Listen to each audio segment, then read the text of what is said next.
Welcome to the War Room, a weekly roundtable discussion that takes place every Sunday at 5 p.m. Eastern Time. Tune in at 911warroom.com/Zoom.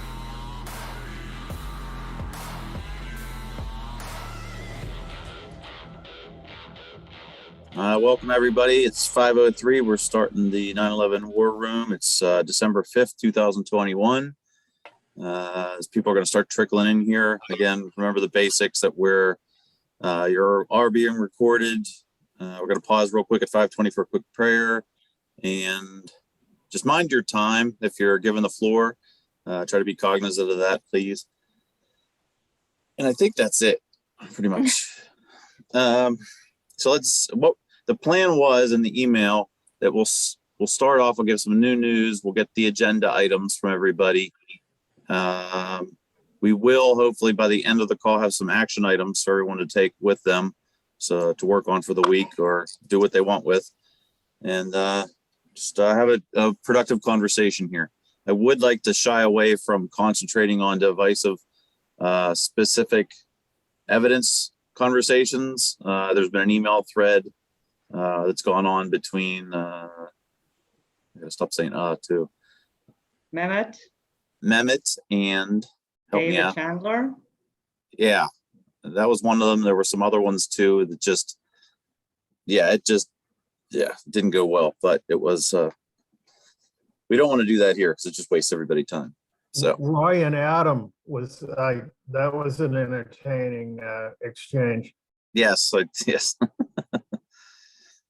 You're not missing anything, but well, Al said it was entertaining. I don't know if they've got anywhere with anything, but they voiced their opinions at each other. I'm glad it didn't waste my time. All right, so real quick, I'm going to try this. I think I got it figured out. My screen that was giving me problems crashing over and over. The newest news, I just go to newslookup.com and type in 9/11 and it pops up all the major headlines that people report in. Two that made the list. I love it. The first one is the Free Thought Project. Parents of the 9/11 victims throw up a billboard next to the New York Times accusing them of lying about 9/11. This was the $17,000 project from Architects and Engineers for 9/11 Truth.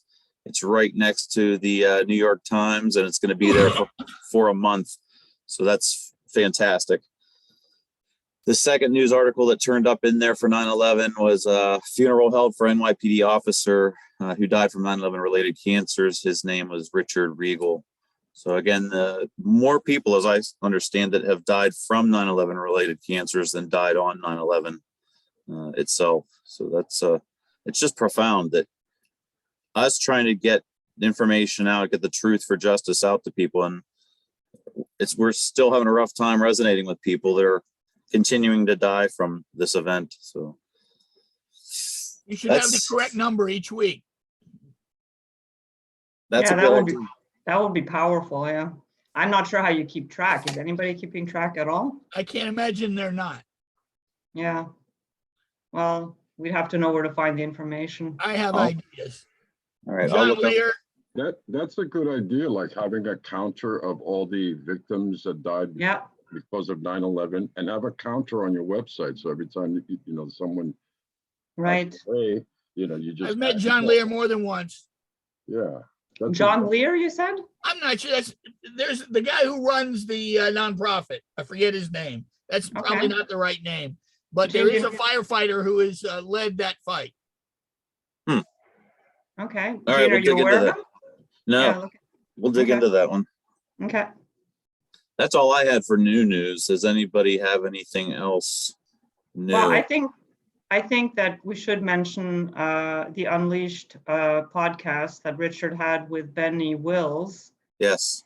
Because I think it ties in very strongly with some of the things we're trying to do, because we brought this up in the past, that we think that humor is a good way to break the ice with people who are hesitant about receiving 9/11 truth, because it's such a great way to make people see how ridiculous the official narrative is.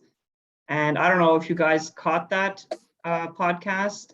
To me, that was the best one he's had so far. It was just absolutely compelling. And you know, you can see the power in someone who knows how to communicate well, actually, not just from a humor perspective, but, you know, come across as inoffensive. I mean, that was actually what the podcast was about, right? It was about how to, you know, bring it up without being labeled a conspiracy theorist, and, you know, the things to do and not to do when you're trying to focus on 9/11 truth with people who are resistant.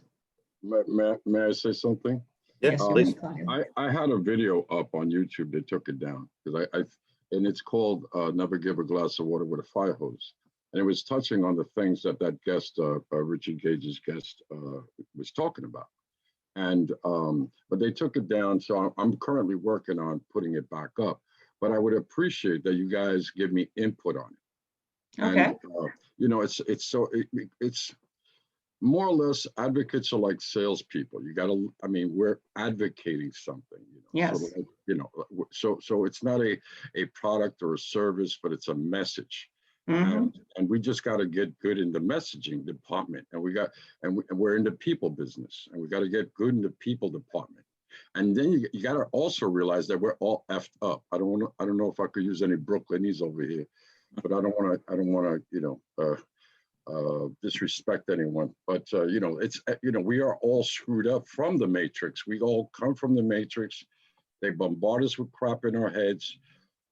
It's reinforced every single friggin' day from every conceivable direction imaginable. And we need to understand that. We need to know this.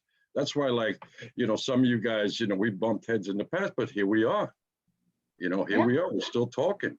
Well, And some people rise above it, and some people get flushed with the the mission is toilet. So yeah, the mission is more important than, you know, little stupid grudges. You know, I don't hold no grudge. You know, I'll hold a grudge for what? I mean, I'll have it for like 30 seconds. I said it to my neighbor the other day. She pissed me off. Excuse me if I use some Brooklyn. All right, we need to stay back on topic here. No, this is topic. This is the people business. I know, but we're just right now trying to get started and get the agenda items and get Let me moving. just finish what I was just saying, Gene. See, don't let me go over there. So what I'm saying is that I said to her, I says, I could only get mad at you for 30 seconds. That's it. Anger is a curse. Patience is a resource. And so that's what I'm talking about. You know, that's what we got to do for each other. oh, we all know it in our heads. The practical application is what the issue is. Yeah. Okay, well, hold on. Well, let's just keep on going though. And I think we should also mention the other podcast where Richard had Lawrence on, because Lawrence has been on this call faithfully for quite a long time. Mm-hmm. And Richard gave him a platform to, you know, which is what you've been encouraging him to do, you know, bring it up in public, have a debate about it, get other people's feedback on what may have happened at World Trade Center 4. And and he gave him a chance to do that. And hey, it's JB in Atlanta. Is my audio check working? it's totally fine, JB. Okay, yeah, I'm sorry to jump in, but speaking of Gage and he and Gail's awesome work they're doing, Claudia, I really enjoyed the feature interview that he did with you. What's that been, about a month ago? May I say something about that interview? I have to, please, you guys, please listen to this. I thank you, JB, but you know, JB has a crush on me. I got hey, don't tell everybody. I got a crush right back. No, but you know what happened on that interview? I had all these talking points. I said, I'm going to listen to Richard. I'm just going to respond to him. But at that same day, I did not know this, but my allergies, I suffer from allergies every single friggin' year, like in the fall and in the spring, and I get spaced out. So it's like you know, like you're on drugs and you don't even know you're on friggin' drugs. And then while you're on drugs, you're saying, what the frig is wrong with me, you know? But you know, you're not realizing that I had, you know, the allergies just kicked in right at the interview. And I was like, what the frig is wrong with me, you know? So you guys got to forgive me for that interview. I could have done a lot better. I could have been a good boy. I think we all do that. You try to be in the presence of mind right in the moment, but it just, for whatever reason, No, I don't know. Yeah, and then you guys know I get nervous. I mean, I Same, said it everybody. 1,000 times. But the next day, I was in bed, I was sneezing, I was coughing, and so just to thank you for mentioning that, JB. Because I want you guys to forgive me for that. I could have done a whole lot better because you guys represent us. When you're speaking to the general public, you have an audience. You represent all of us, and we all should give our best performance ever. But we got to cut each other slack. But we got to understand each other. That sometimes we have a bad day. Sometimes you get the freaking, a flu or allergies and so on. You know what, All right, Claudio, thank I you. think that as long as people come across as authentic and real, I think that's the main thing. I was definitely authentic. I had, Lord have mercy, I was letting it all hang out, but I had to be a lot cooler. So so thank you for bringing this up, JB, and thank you guys for listening to my confession. My confession. Any other new news? Anybody? New news? Yes, David. I wanted to play off on the discussion of the art dimension that was being discussed a few minutes ago. Every once in a while, I find somebody who has music ability, and I ask that they consider writing a song tribute to Barry Jennings, because he deserves it. And it'll be a way of getting to talk about probably the best human interest story on the corruption of the media that exists. Okay. I think we need a lot more 9/11 music, period. But a tribute to Barry Jennings would definitely be fitting. Thank you. Ray? New news. That's the thing. Is there new news? It's 7. Okay, we did that. 1 and 2, we did that. And then we have this things we're not allowed to talk about, but we do talk about, and there's fight about. There is more to 9/11 than only New York. And I think that if you put 9/11 on the table, it's always New York. And I think it's a way of doing it, but it's not really encompassing the whole day. Well, I think when he's talking about news, he's just talking about any developments. Current Yeah, events. I Right. know. But we had the Alaska report. We had there's been everything is tried in. So this has turned into a discussion. Right now, I just want current events. I'm trying to be. Can everybody please just give me the current events that they're aware of right now? Like, there's 2 more that I just thought about. The Lawyers Committee's website is down. That's a current event. And January 20th, 2022, there's going to be oral arguments for the grand jury investigation. That's a current event coming up. Could somebody give me current events, please, right now? I'm sorry. It's now 5:16 and we're still not getting to the agenda items, and we're not doing this again. I'd like to mention one current event, unless Claudio has something else. Yeah, may I go? Sorry. William Rodriguez is going to be on CNN. Thank you. Spanish CNN. So that's tonight. I don't know. Who's that, Claudio? That William Rodriguez. Oh, okay, gotcha. Yeah. So on Spanish CNN. So that should be a big deal. I just got that message from Mario. Nice, thank you. Yeah. And I just want to quickly mention, I don't know, it's not really news, but Gene has been on a rampage trying to get people to sign the Lawyers Committee petition, and he racked up 60 new signatures for the petition in the last 48 hours. So hats off, because it took a lot of individual hounding to do that, and people have responded. So that's really great. And now we can't see it because the website is down. So there's been a problem with the hosting being renewed, and they're going to get it taken care of, and we'll be back up shortly. Okay. Let me just go back to Ray, because I don't want to seem unfair to Ray. So Ray, if you want to wrap up what you were sharing with us there. Sorry to get short, brother. I'm just trying to reel this in. 3 minutes till the prayer. No, it's about bringing in new ideas, looking at 9/11 in a different light, because I've seen the movement focus like it's a tunnel, and every investigation what you do in life, tunnel vision is really not the way to get the broad.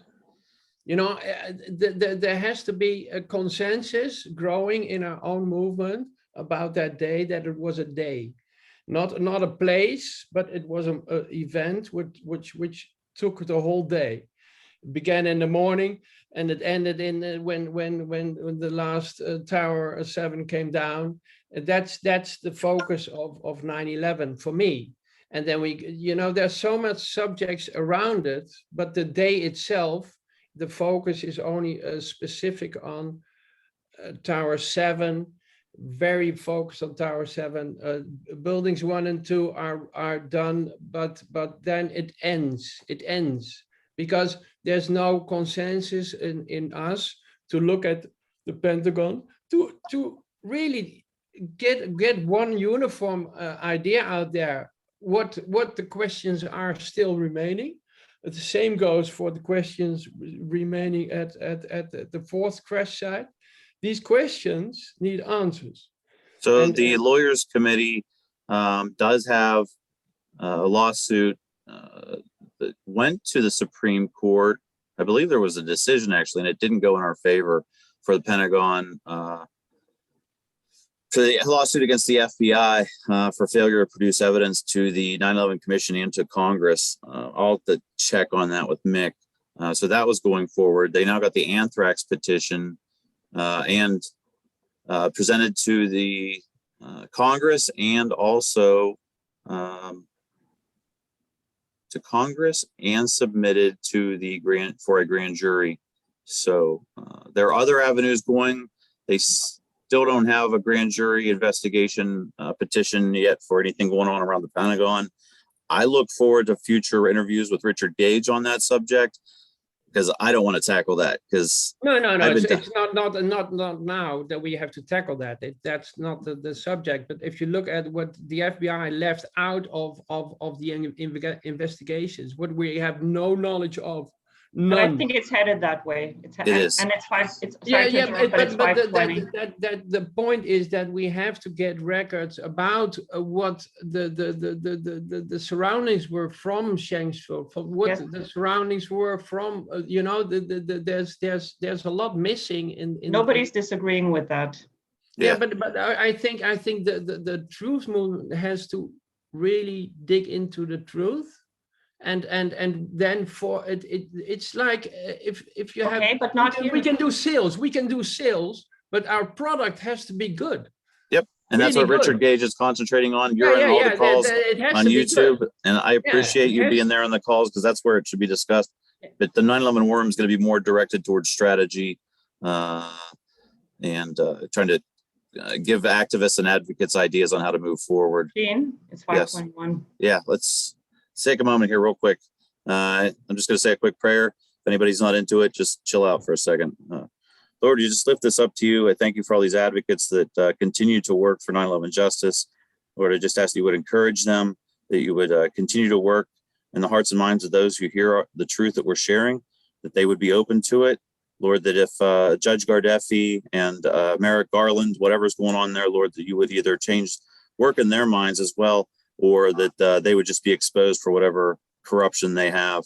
We also just ask for protection around the Lawyers Committee and Richard Gage as they move forward with these lawsuits and legal efforts and film projects and whatnot. Thank you for all these things. We lay it at your feet. Amen. Thank you, everybody. Thank you, Ray, very much. Yeah, you're welcome. It's an ongoing issue of how to best Move it forward. move forward with those subjects. And I think, again, Richard Gage is doing an amazing job at starting to flush those out. And I look forward to some great conversations coming up. He's going to do that, I think, in New Year. What I heard, he was planning on doing a lot of people, and he had 3 counter differences.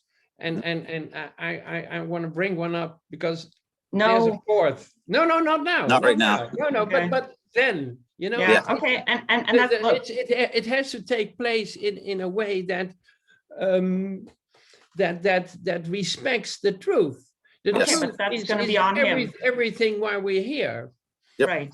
Kale, you're up. And then that's the bottom line for me is facts, truth, science, and getting there. Nobody agrees with that in principle. Yeah. Nobody disagrees, sorry. Yeah. No, well, that's why That was we're a bad here. Freudian That's why we're slip. here. All right, Kale's up now. Thank you. Back to the News. idea of the count of people passing away from 9/11. I think that's an excellent idea. All right. And then that also brings up kind of a current event. Has anyone heard from Ken O'Keefe? Kenneth Ziola O'Keefe? has. Ziola can give us an update on that. Ziola, if you wouldn't mind. He's in England now. And well, he was in jail in Florida because he's sovereign No, citizen. he's out of jail. He's in England. Good. Yeah, that's Yeah. It's Well, hang on a latest sec, because I we heard. have somebody that about talks to him. We have somebody that talks to him regularly. You don't have to come on camera if you don't feel comfortable with Ziola, but just if you have any update on Ken O'Keefe. nice. All right. Yeah, he's doing good. He's in the UK and he's just working and healing, and he will be up soon. He's still got computer issues, but he's Yeah. getting them worked out. Okay. And he's actually doing some really cool things. He's getting into reading and he's thinking about doing audiobooks, which are going to be really amazing. Right. Yeah. He was going to write a book. I remember that. And him and Rudy worked very close together. So with losing Rudy was another big hit. But good. Ken's alive. That's good. Yes, But absolutely. awesome idea on the body. I mean, I hate to say body count, but when people see that, that's how. It keeps it relevant. Yeah. You'd have right? a full list too somewhere. All right. Mm. Thank you, Ziola. Thank you, Kale. You're welcome. I think All right.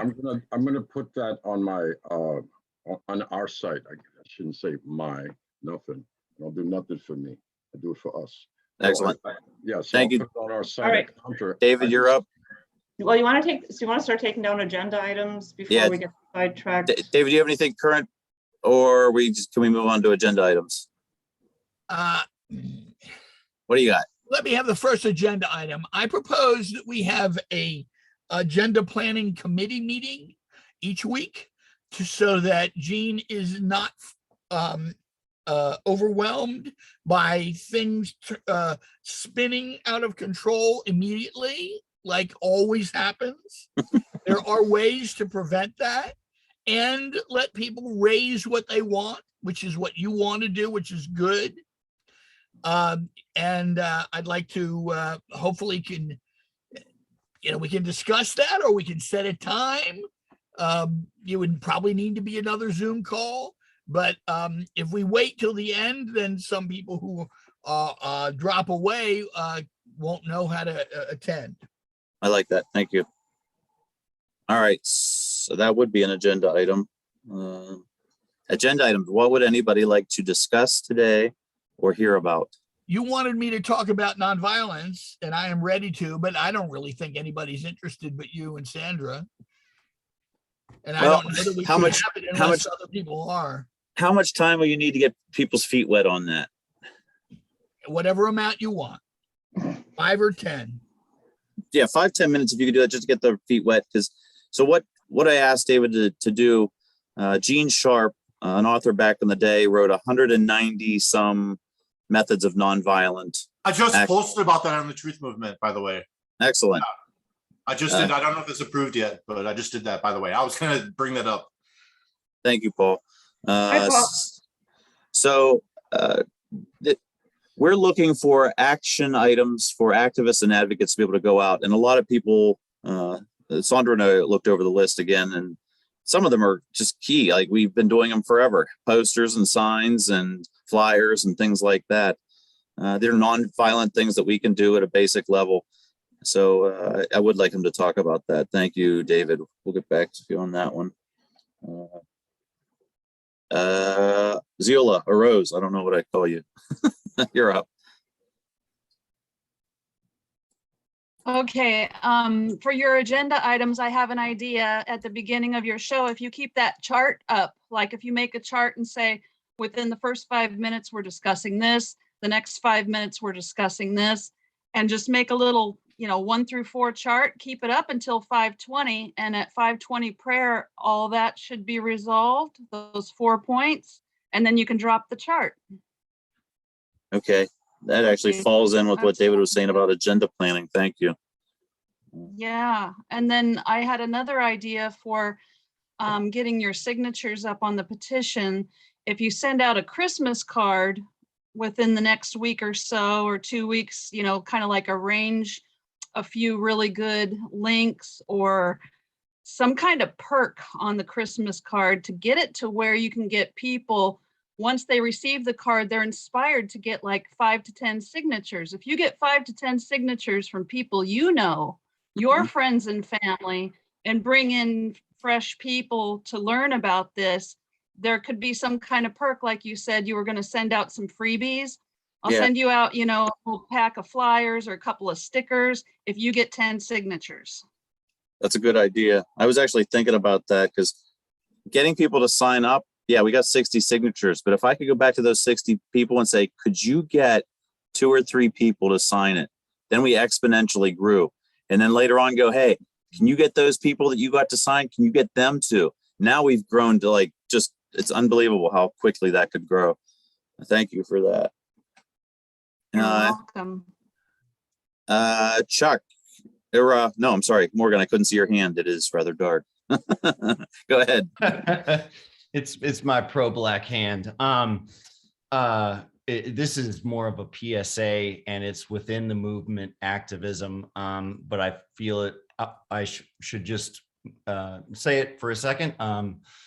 I think there is still research to be done, and that is being done with 1, 2, and 7, and 4, and others. And one of those bits of research has been done by a gentleman by the name of Wayne Costy, and he's written 2 scientific papers on really bringing the nanothermate idea into an actual, instead of, well, we can see the signs of it, or this is what a controlled DEM looks like. He's really articulated how the nanothermate would have been used in the buildings.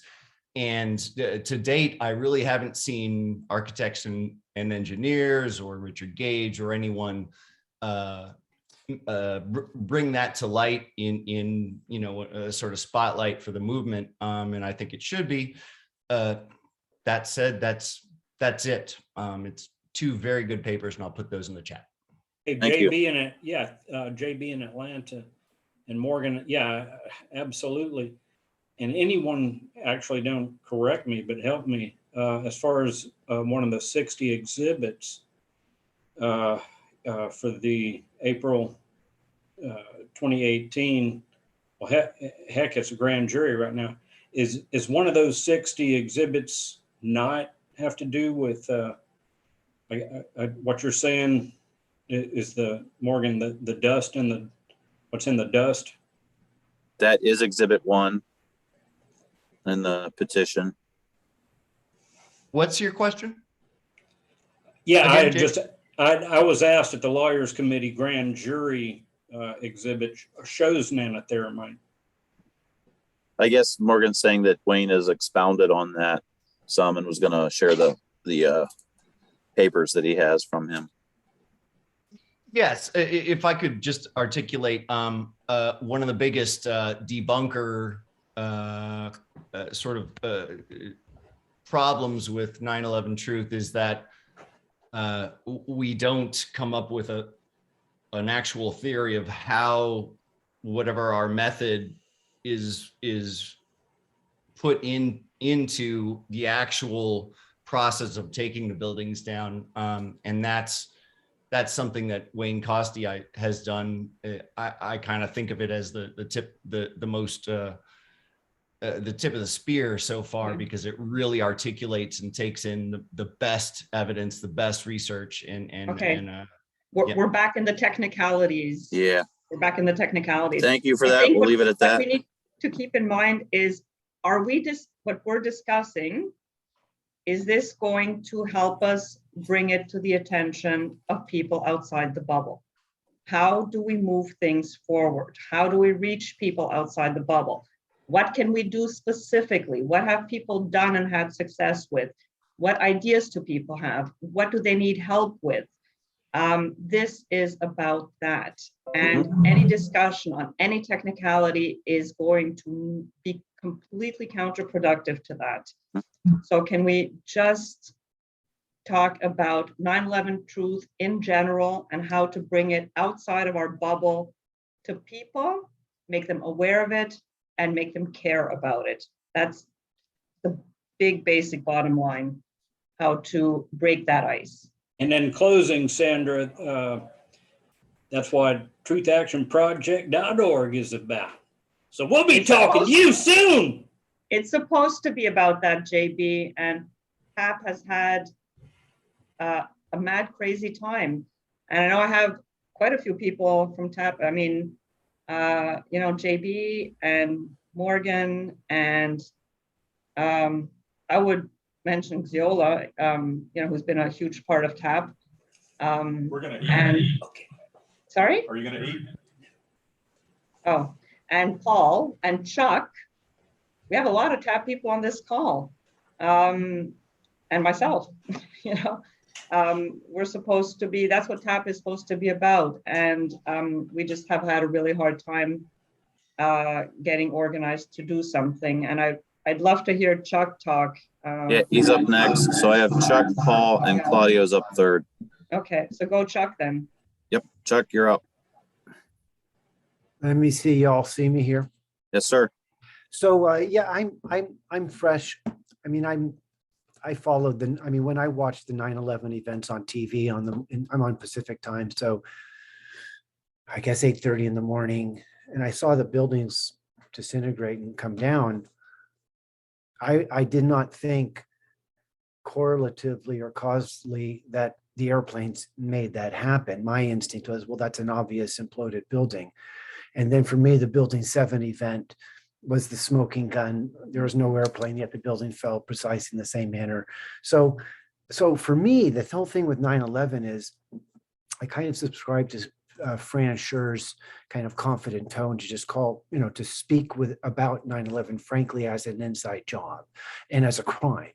And so public relations wise campaign would be to dethrone any of the figures involved in that. In other words, Alan Dulles and the Dulles brothers, for example, I think there's an airport named after John Foster in DC. So I personally I'm as a TAP member, and I like TAP's overarching willingness to consider, that thread that runs through history that connects these crimes against our democracy. So Alan, so the prospect of public relations campaign to dethrone anybody, like if something was named after Dick Cheney, we should be opposed to that. We should issue a scathing media diatribe against, how, criminals are not being brought to justice. So that's one idea. And I'm interested in media, and I'm going to be working with TAP on media. So this is about retelling the story. So part of this is somehow normalizing the discussion about the fact that the country was ripped off, and we don't speak about this normally. People go into the psyop, they go into the fear, they go into the preposterous, they go into the blah, blah, blah. So I'm interested in it, just kind of nudging that conversation and normalizing and speaking frankly, that there's no question about, there might be debate about, were the airplanes really flown in or not? These different kinds of debates, hologram, no hologram, this kind of, for me, that doesn't matter. That's irrelevant. That's distraction from the fact of a cover-up, the failure to do a crime investigation, all of the abandonment of normal constitutional protocol, all of that was just thrown out. And people don't question that. We accept that there was a national security emergency. So under the cloak of national security operations, the Republic was stolen once again. So I'm very much a strong antagonist to the national security state. I love Cynthia Chung's history, her 3 essay history of how, and I think that's the story that we need to be talking about broadly. 9/11 is central to that. I feel strongly about JFK's assassination and the fact that he hasn't had justice. I mean, there's a host of things that can be talked about. So I know this group is singularly focused on, how to, the tower and business, but I'm of the view, and this is, I suppose I could speak for TAP, is interested in the gestalt of basically kind of state oppression and collusion of plutocracy. And again, Cynthia Chung nails it. She quotes Talbot and Prouty, and so that's just a quick shakeup. I have a blog site where I'm actually involved in the Green Party, and I'm advancing a thing called a Green Liberty Caucus. And the goal is to have a cell in every state of people that stand for Liberty Caucus, and which is basically calling out a government malfeasance and the state crimes against democracy. So as a left Green, I'm trying to reclaim language that's been kind of seized and held by the right, and the left has kind of just given up on liberty. And my theory is that calling a Green Liberty Caucus, that the word liberty will appeal to some people on the right, and they'll see the good sense of teaming up with smart people that understand that we've been ripped off. And this is about, I'm using simple language like reclaiming the Republic, because again, Francis Sure just, turned me on to the, and I don't know who wrote State Crimes. I'm also in love with Cynthia McKinney. I think she's fantastic. And I saw her in her appeal to the Lawyers Committee for Leadership. And so echoing and reinforcing and amplifying is what an independent media needs to do. So I'm just sharing. I'm going to kind of check out, and I'm happy to be here and be part, listening to y'all. Couple things here, Chuck. One, what is your blog? I can put it in chat. It's Chuck Fall blog. I'll put it in, and I have an essay I wrote where it says every political party should have a government accountability, transparency, whistleblower protection caucus committee. So the Dems should have a truth group embedded in it to call for the justice. The Republicans should have a truth group embedded in it. And I'm suggesting the truth group be called a government accountability, transparency, whistleblower protection, independent media caucus. Big long words. I squeezed that down into Green Liberty Caucus. Hey, and, Chuck, if I may jump in. Yeah. One thing I'm excited about on the 20th anniversary program sponsored by Lawyers Committee, guess who was on one of the speaking lists? Robert F. Kennedy Jr. And I was like, oh, hell yeah. And so, Chuck, what I'm saying as far as associating ourselves, and this would be Truth Action Project, it's those kind of connections to be able to team up with. And on another note about Robert F. Kennedy Jr., Jacoby had thrown it out. We email and talk a lot, but Robert F. Kennedy Jr., one of them is the Children's Defense Fund, or Children's Health Defense. Now he has another one. I think it's icansoandso.org. That's Del Bigtree. Oh, okay. Zap that totally. Anyway, my point is that RFK is supposedly, or maybe putting up a truth action network of people, Doug, like you were saying, or I'm sorry, Chuck, like you were saying, to get into the streets and actually do something. Does anybody, are they familiar with RFK on that level? Not really, but it would be extremely powerful. I wrote them and they didn't write back. He advocated civil disobedience, and I wrote them to see if they wanted to talk to me about it, but I found no one. Well, let me just jump in on JB, and then I'll kind of shut down here or listen and ask me any questions. I'm going to upload a couple of my essays onto my Chuck Fall blog site. They'll be on the chat. People can open them up. And I love Robert F. Kennedy, and he's written a history of he has a great essay where he shows that there's a thread that runs from Alan Dulles that comes through today and is ongoing into our COVID situation, and calling that out and identifying that and naming that is part of, I think, the work that needs to be done. So I'm on board here, and bringing a sensible kind of conversation and making this normal so that people don't yell and scream. Can I ask you, because I'm curious, I mean, what you're saying all makes a lot of sense, and I agree with all of it, but what do you see, can you give an example of a practical application of how this would actually translate into, into real life, into things that people can do? How do you envision that? Well, and I think so Bill Jacoby has a good sense of this, and he's got there's a general statement that's going to be posted on the TAP website.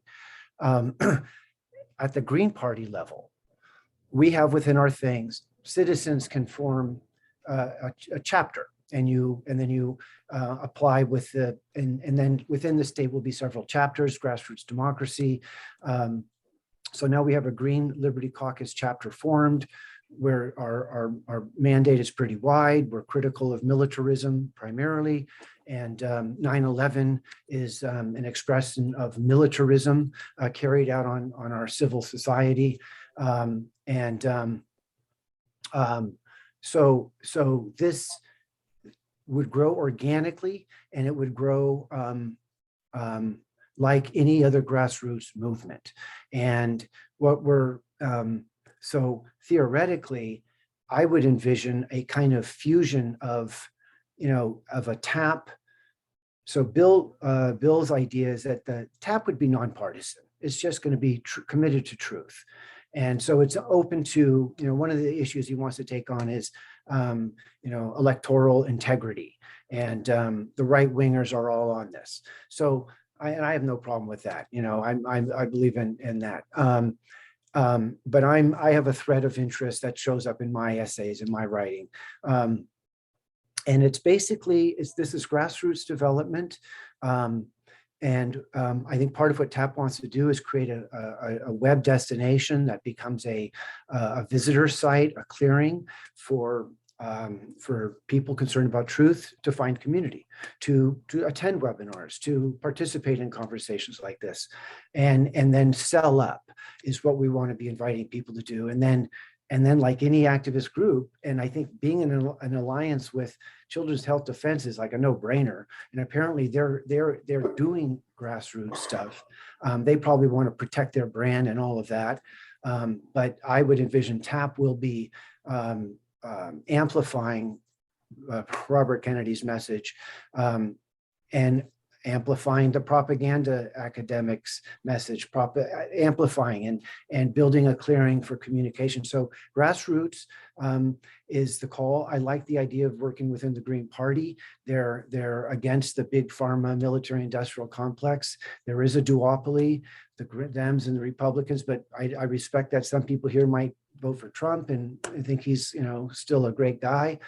I'm not going to argue the point right now, but so does that kind of give you a vibe, a sense, Sandra, of where I'm thinking? And yeah, we're going to. I thought you were talking more in terms of boots on the ground. Really, how do you speak to other people? I thought you meant it more in that sense rather than in the general sense of a movement and how you build it. Well, this move, I mean, I've done a truth booth, and I'd like to do more truth booths. I think, that's a whole nother question of what are we communicating to people when we do have boots on the ground? What are we asking them to do, and what are we asking them to consider? Right.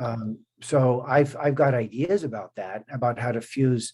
I'm not just into truth. I'm basically an anarchist who believes in good government, and the government's been stolen. So that needs to be discussed and addressed and made central to our mobilization efforts. And so I'm more of a media guy than a boots on the ground kind of guy. But boots on the ground is, what are people handing out? What's the flyer say? What are we asking people to consider and think about? So I can't just do personally singular issue. I'm into the Gestalt, and that's why I like Bill Jacoby's kind of take on some of this, and because I want to talk about it all. I want to talk about the whole, Right. And yeah, 9/11 obviously fits into, the whole, I mean, it's the biggest, I always say it's the first domino that needs to fall, but it's one of many that have led us down this path. So yeah. Let me just close with this. 85, and this is why I like Oliver Stone. And I mean, the question is, what if JFK and his brother and MLK and Malcolm were not assassinated? So that great arc of justice that MLK spoke about may very well have actualized into some really creative society that's not in a phase of ecological catastrophe right now. But that's not what happened. That arc was broken. And it was broken by a cabal of plutocratic capitalist types. And again, Cynthia Chung explains it. And so speaking to that, 85% of the American people do not accept the Warren Commission report. So effectively, 85% of Americans will be open to a truth message that says, yeah, the country was stolen when JFK was assassinated. Okay, if we can get buy-in on that, then accepting the crimes around 9/11, relatively easy. The harder thing for people to accept is that we're undergoing something right now. And that's the hard nut to crack. And we don't have to talk about that. But Robert Kennedy does. That's what he's full on taking on, but the part of the trick is making the 9/11 movement relevant. And, we make ourselves relevant by telling people why we're relevant and how we're relevant. And, and how it's still affecting them today, right? How they're being, and how we continue, how we've, I wrote an essay called a meme on, let's start a meme on, ending impunity, because if you look at history, there's this thread of plutocrats and great leaders never being ultimately held accountable. Yeah, absolutely. Adolf Hitler, Mr. Hitler notwithstanding, and Mussolini and so on. But none of the they keep getting away with it time and time again. They keep getting away. So okay, Chuck. Thank you. I got 5 hands in the air. Paul, and then Claudia, if you still remember what you were going to talk about, and then Al, then Roy, then Ray. So Paul, go up. Okay. And please, could you guys, if we were supposed to be asking for agenda items, and now once again I've gotten sidetracked, and we're almost an hour into it. We don't know what the agenda items are, and now this has just turned into a free for all, and it kind of sucks. So could you guys please keep this down to 2 minutes, and then we'll go. It's a free for all every week, and you know that. Yeah, so I'm trying to curb that, and we will discuss that as your idea, which was awesome, on Agenda Planning Committee meeting. Go ahead, Paul. Agenda item that I want to propose is to reiterate on you brought up Gene Sharp's book on 199 things that activities that you can do to fight a dictatorship, right? And I had that idea today, actually, and I posted about it on the 9/11 Truth site. We'll see if it gets approved. But my idea was, why don't we have a wiki that has a list of the list of activist activities? And I'm overhauling the 9/11 TAP website from Joomla into WordPress. So maybe we could just ask the board, and I know there's a couple of people on this call that are TAP people, and maybe we can say, hey, let's have a wiki. And on your site, Gene, we should have a wiki with just a rudimentary thing to get started. And I'm going to end my comments there, because we could get into discussion about like really advanced things you could do with a database, and voting on which activities are the best, and recommending the best activities for the right user at the right time and the right amount of time that you have to do something. We could get really fancy, but we just need a list, because like there's so much more than just posting on Facebook, which is what I do mostly. We could just come up with Schlesinger has lots of good ideas. We just need to get them all down. And also I'll just conclude with like your assets, like your stickers and your the Avery templates. Mm-hmm. Yeah, we need to have those like on the 911tap.org. You just go there and download it. We'll have like a main list of activities, and you can drill down and see like, oh, stickers. Here's your huge list of stickers. Choose, go nuts. You know what I mean? So that's I'll just conclude with that. Thank you. I spent $2,500 on a website that was supposed to be a public directory of 9/11 Truth advocates, and then Sandra helped, and we had actual boots on the ground, solid like list of 10 things you can do to help get the word out, and including those Avery labels and stickers and flyers and things like that. And unfortunately, that website designer I was working with didn't work out. Richard now, I can say, Richard Gage is working on a project called the Community Hub, and he is now basically running with that same idea I've had for 5 years now. That, again, I'll just say this real quick, that AE did not want to take care of the action groups, mostly Andy Steele. And there was a huge separation, and that's why TAP was formed, to be able to take care of this action group and connect people. And I don't agree with that version. Go ahead. It's a very basic, dumbed down version. So yeah, it's not going to be exactly precise. Exactly. I understand, David. But TAP, they have done good things. Don't get me wrong, but the public directory of activists and things just has not happened. And I hate to see more websites pop up with, hey, we're just going to talk about more 9/11 stuff. Oh, look, another website about, let's just talk about more 9/11 stuff, without actual solid, practical things for us to go out and do in the street. And I think that's sorely needed. And I think that's what you're hitting on, Paul. And it ties in with what David's going to talk with us about, with some actual practical things we can do. And it ties in with the whole war room per se. 7 minutes. Yeah. I'm leaving in 7 minutes. Yep. Okay. We're getting there, buddy. Please bear with me. Claudia, did you still have something to say before I go to Al, or how did Al go next? Okay, go ahead. Claudia, do you have anything? Okay, I unchecked my mic. Okay, you guys, I don't know. I'm still a new kid on the block with you guys, doing this. But do you guys email the minutes or topics that have been discussed in these Zoom chats? I don't do minutes. I just do a quick recap when we send the follow-up email with the link to the video. Yep. When we send it out to everybody. I do minutes for like 3 different things. I'm not going to do minutes for this. This is a 2-hour call. Well, how about Somebody else could. Somebody else could. Yeah, there's somebody else. We need a volunteer. I'm multitasking, by the way. I'm working. I'm trying to make money while I'm listening to you guys. I'm, kind of. So I multitast too much. I wear too many hats. I would do it if I had the time. But if we can. And does anybody read the minutes though? Because in my experience, for the most part, it's a big waste of time.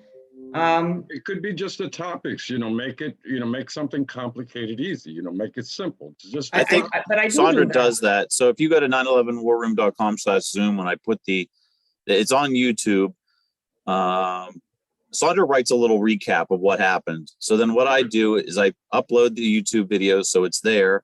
I also put it up at 911warroom.com/Zoom. I put it up there, and then I make Facebook posts, and it's there. So the recap is in several places, but it's not going to be meticulous.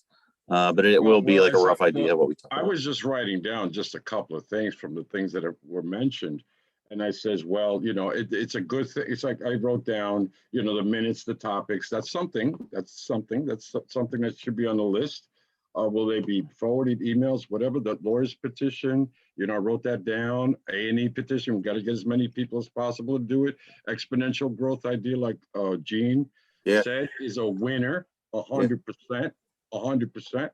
That's just that's the Ponzi scheme. That's multi-level marketing. That's yeah. That's how how things work. Yeah. The counter for the victims to date. I mean, where the sources. I mean, we need to know that so we can all get on board. Let me see. I just said drop the labels and stop calling each other Democrats and Republicans. I think it's really hard. It doesn't help.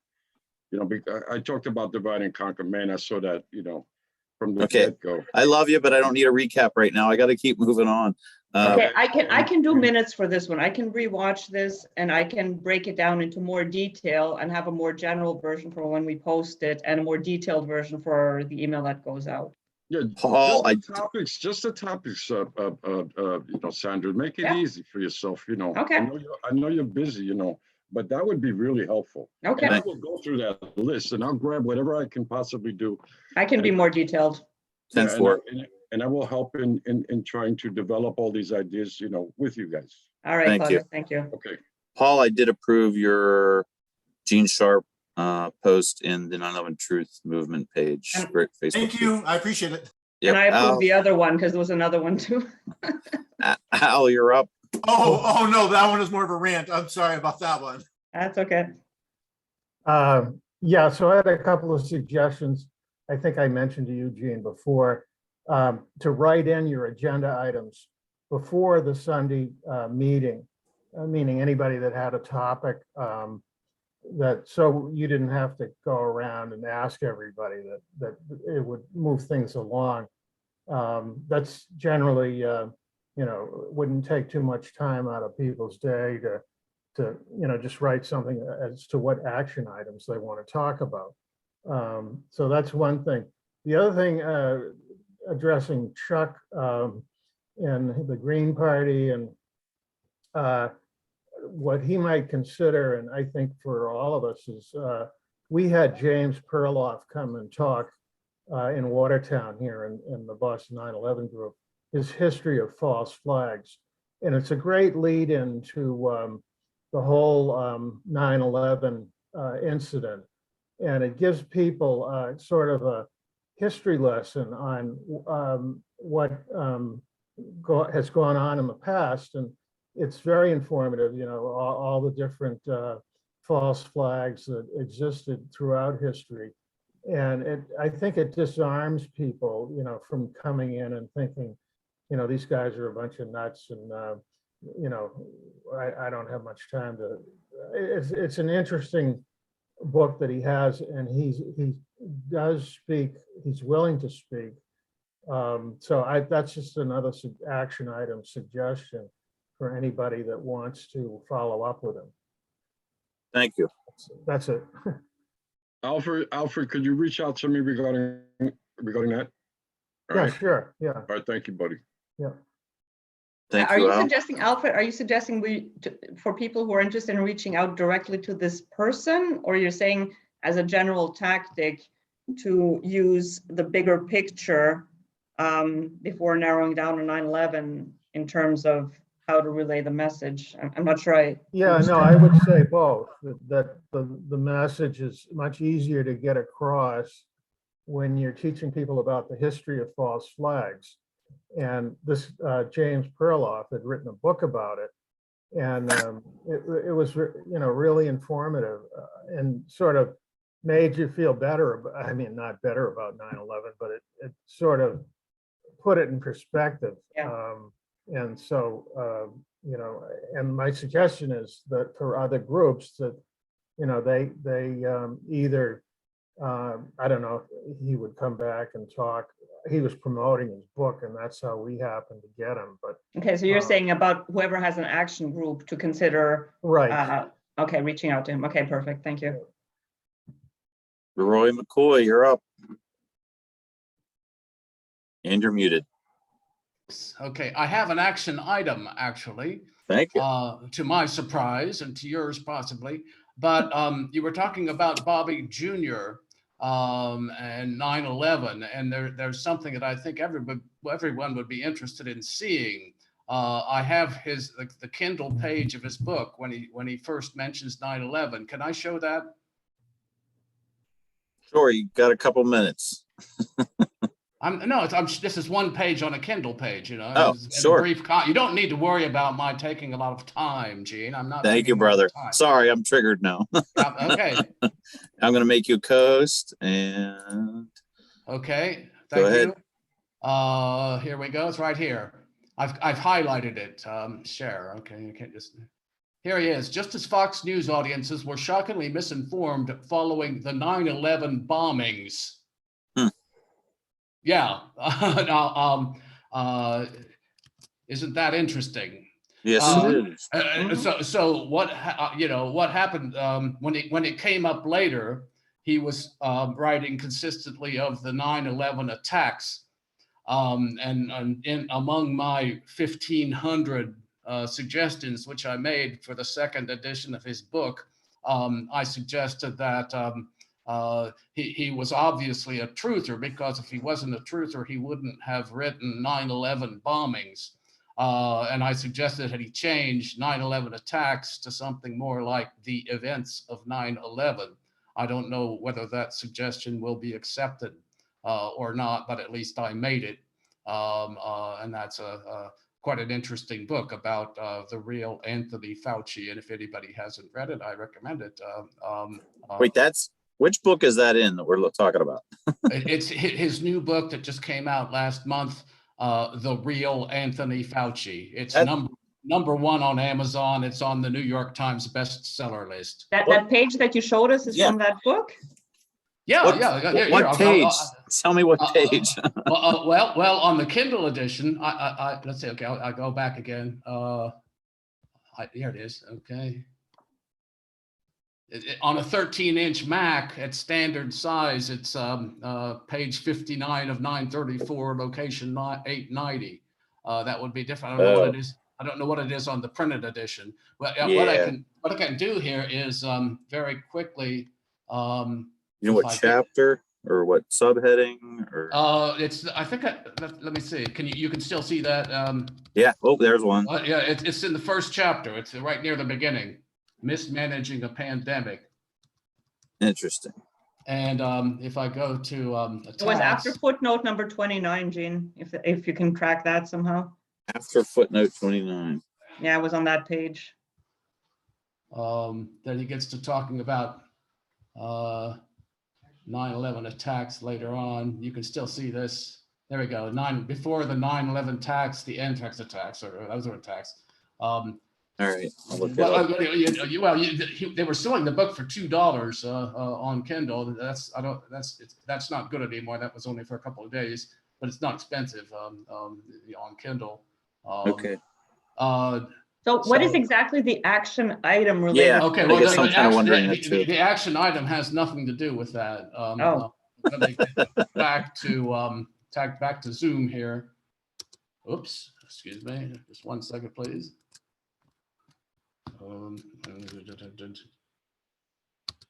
The old bait and switch. I'm back.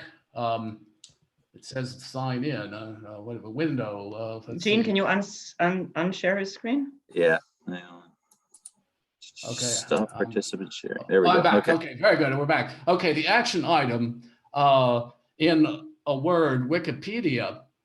As you all know, the Wikipedia articles on 9/11 are terrible and mendacious and inaccurate.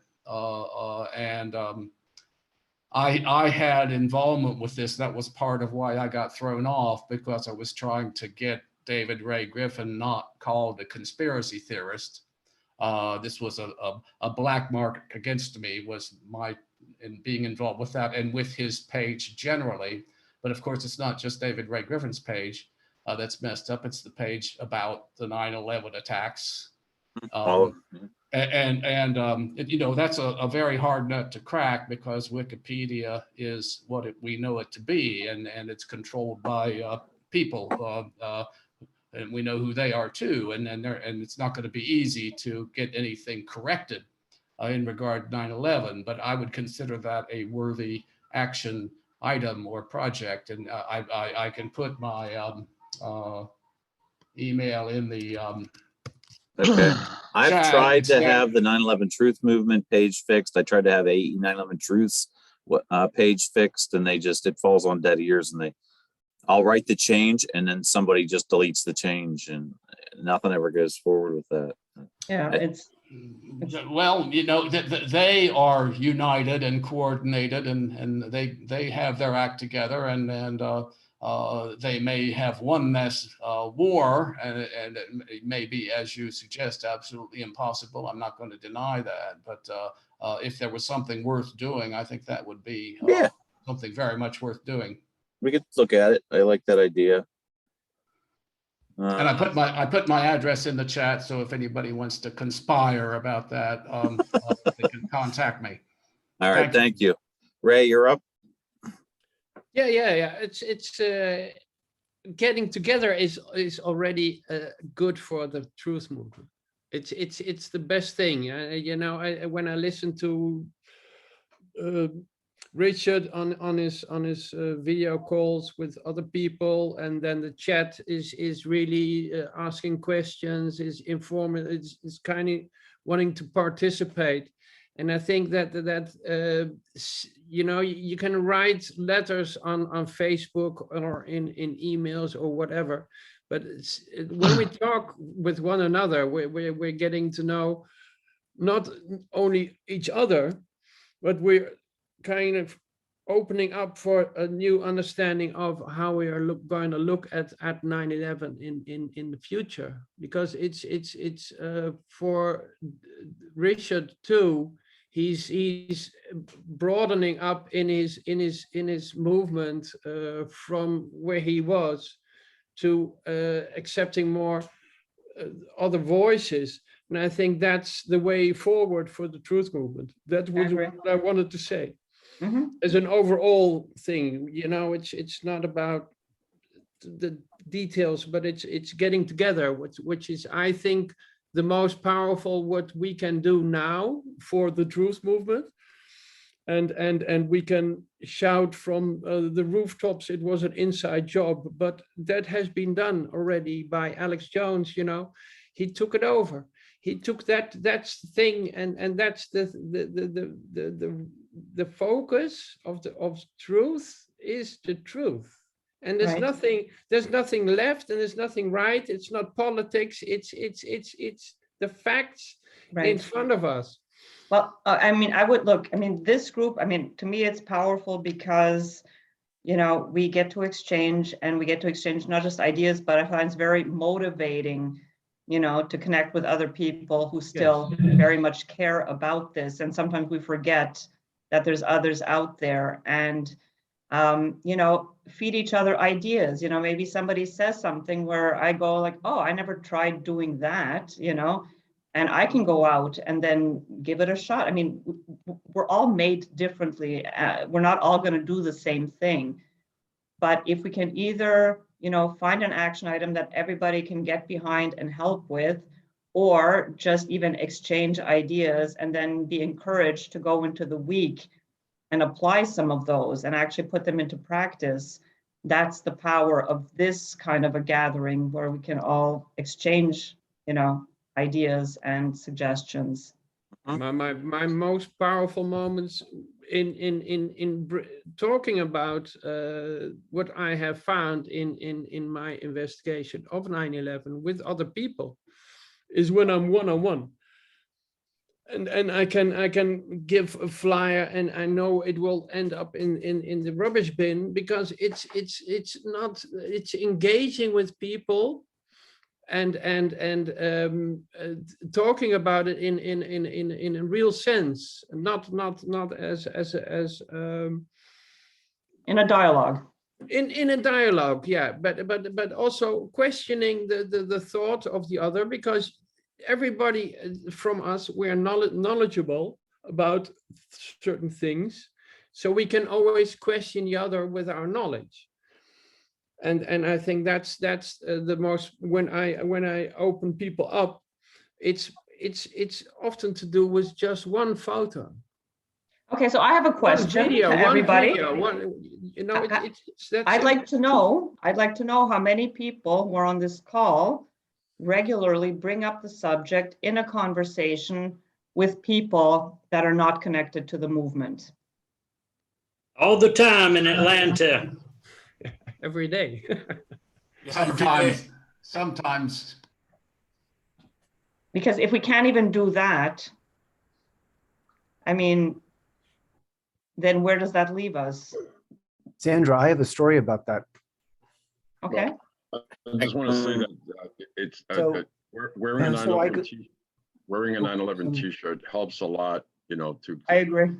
To get people to open up. I was at the pizzeria yesterday, and of course I have my t-shirt on, and then the person that was serving me mentioned, hey, you know, yeah, I figured it was an inside job or something like that. He had something to say, and then the waitress came.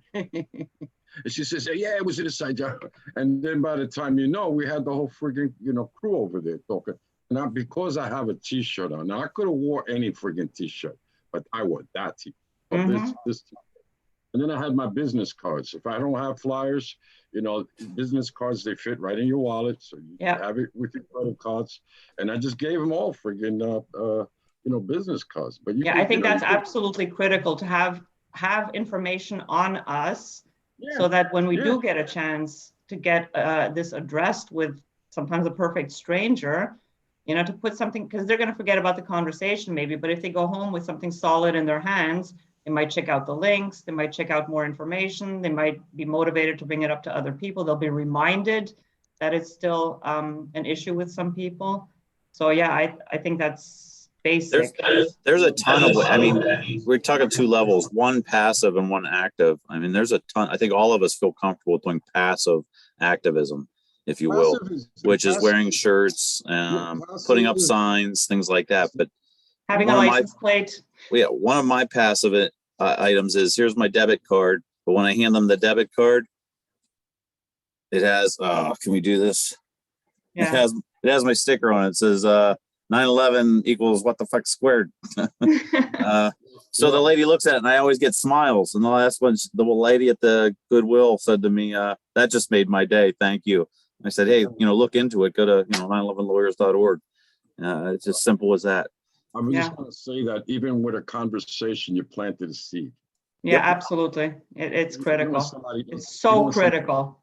Even when somebody doesn't want to. And it goes towards what Chuck was saying about normalizing the conversation. Yeah. About not, not having it be this absurd theory that only people, in back corners are discussing. It's like, no, I'm a real person. I look normal to you, I think. Yeah. You were getting along with me up until this very moment, and now I'm bringing this up, and it's part of this normal person that you just met. And I think Chuck wanted to say something about this. You did, then we got to go to Kale. Okay. Yeah, I have a story to share from my visiting my family. You're right back. I got to answer the door. Go. Mute yourself. You did. I talked to my family about 9/11, and there's 5 kids, and we're all adults, of course. And my sister's husband is Italian American guy from Brooklyn, and I talked about the 9/11, and he became absolutely livid, and that I would draw into question the events of 9/11 because of all the firemen that died, and that I would suggest by my narrative that they were murdered, but by an inside job, sent him off. So I stopped. I never brought it up again until just recently, and that was probably 6, 7, 8 years ago. And then this time I brought it up. My sister's husband was not present, who got livid the last time. But my sister said, well, what kind of, in effect, what the fuck are we going to do with this? And why do you keep picking at a wound? So for me to bring this up for her was like picking at this wound and the scab and making it bleed. And so I struggle with that answer. Why do I kind of force this on to people to kind of listen to my concerns about truth? And I realize I personally, and that's why I do work in the Green Party or just as activism to answer that question. And I think for me, the question is, well, why do I pick at the wound? Well, because the country was stolen. We were ripped off. Our democracy was stolen. Our republic has been corrupted. That's why. And that's what Robert Kennedy talks about this. It's like he's talking about people in this movement of COVID. It's like, what do you do with this? And it's that same kind of issue. So the normalizing of the conversation is, for me, without going into the details, I'm just kind of asserting, as a matter of fact, that's like issuing the indictment. The country was stolen and deep state operators did it. And so now what do we do? Well, we have to organize. I think when you say pick at the wound, I like to say that we need to still address the wound because it's a festering wound, and until it's flushed out, we're never going to have true healing. Right. So, The idea is to heal the wound. The fact that my sister used the word wound is a tell. Yes. That it's still there for her. Yes. And she just doesn't want to hear about it. And so we are picking at a wound. We need to help. And that's why I like Francis Scher's literature. In our narrative, we need to help people kind of understand that we've been psyoped and the country's stolen. So now how do we kind of just speak frankly about this in a way that's not so threatening that they'll listen and not alienate? So Yep. that's my Thank you. struggle. Thank you, Chuck. Kale, you're up. Hey, yeah, that wound is still festering because we're still in illegal wars from it. Yep.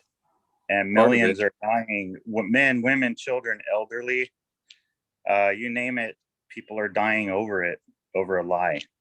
But to get back to the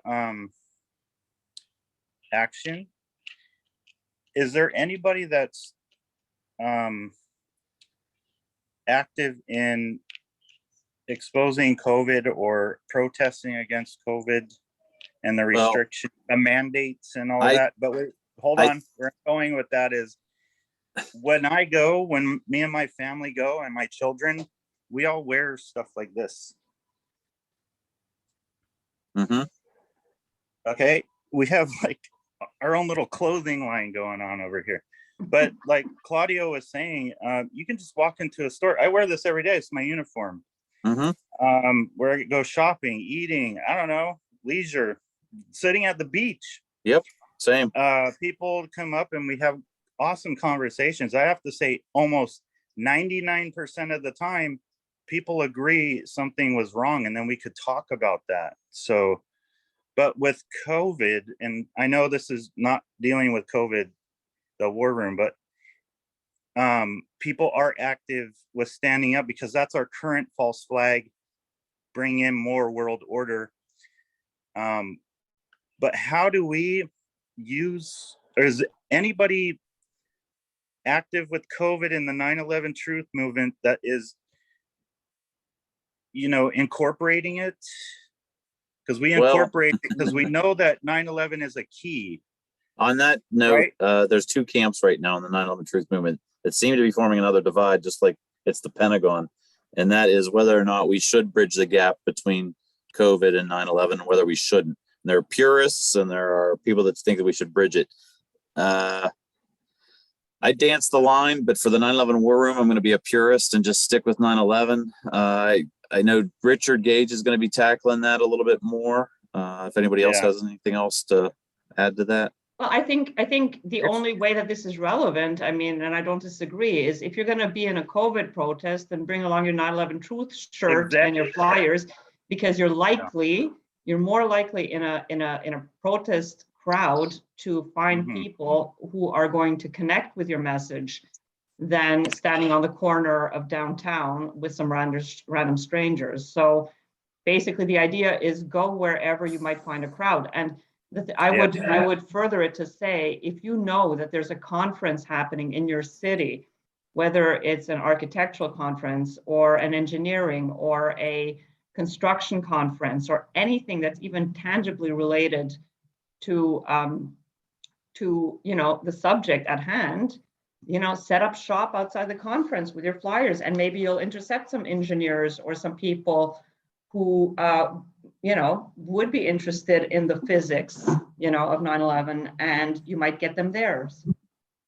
So within our circle, and Richard Gage, which is awesome, he's able to get unleashed and tackle some other issues that are very important, changing our world right now, no different than what 9/11 did. I'm wondering, is there anybody else besides Richard that is, incorporating the two? So the lawyers committee started to make steps there. Maybe I shouldn't say this, but I'm going to anyway. Really? And that was, they were going to have a speaking engagement in New York around that. But there's a reason why Dave Meiswinkel's no longer with the lawyers committee. And it was because that was his push and they don't want to go that way. So, hey, can I jump in on this? Yes, please. And Ed has had his hand up for quite a while. Well, yeah, I'm sorry. I'm getting sidetracked on that. Let me add to that because